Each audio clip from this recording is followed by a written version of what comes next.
So guys, I got it removed, grounded, and looks like working, right? If I put it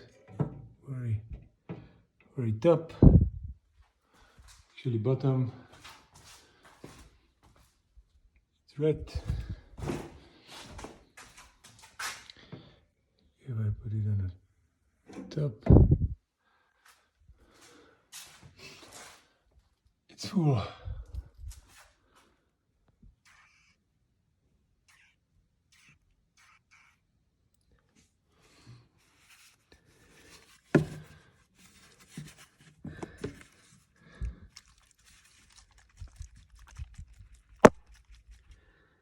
It's full of gas.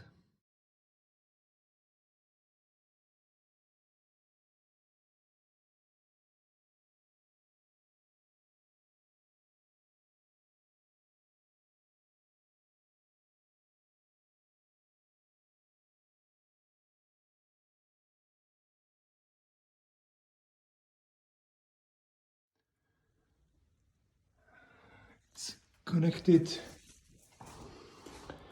and ta-da, it is working.